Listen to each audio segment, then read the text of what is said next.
सासऱ्याने स्वतःच्या सुनेवर बलात्कार करून नंतर तिची हत्या केल्याची धक्कादायक घटना हरियाणाच्या फरीदाबादमध्ये घडली आहे.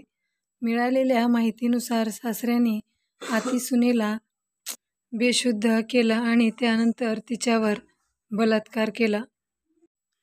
नराधम सासरा एवढ्यावरच थांबला नाही, तर त्याने तिचा गळा दाबून तिची हत्या केली. नंतर सासरकडील लोकांनी मिळून सुनेचा मृतदेह घरानजीकच्या एका खड्ड्यात पुरला.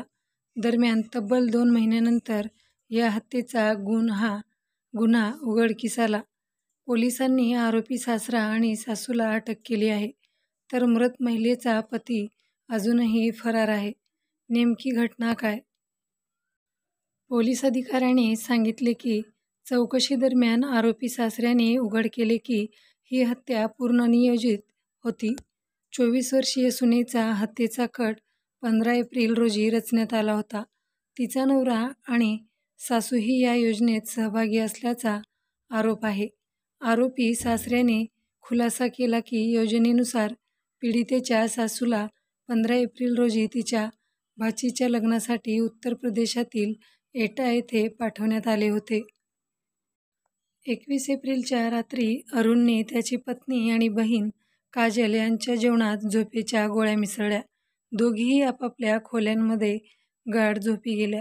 सासरा एकटाच सुनेची हत्या करेल असा मूळ कट होता. त्यामुळे बायको बेशुद्ध झाल्याचं दिसून येताच पती अरुण हा खाली निघून आला आणि त्याने वडिलांना वर जाण्यास सांगितले.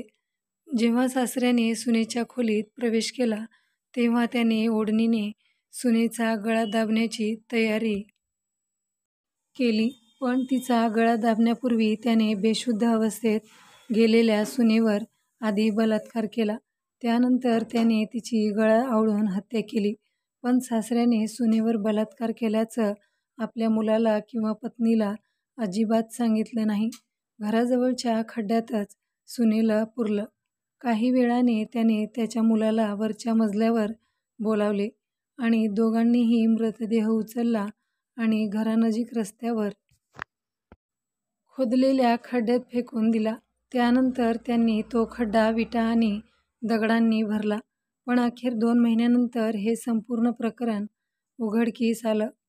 दरम्यान या प्रकरणी पल्ला पोलीस ठाण्यात सासरे, सासू, पती आणि नणंदेविरुद्ध गुन्हा दाखल करण्यात आला आहे.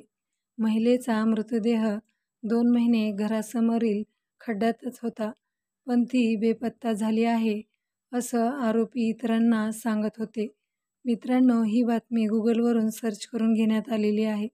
आपण जर नवीन असाल तर चॅनलला लाईक करा, शेअर करा आणि सबस्क्राईब करायला विसरू नका.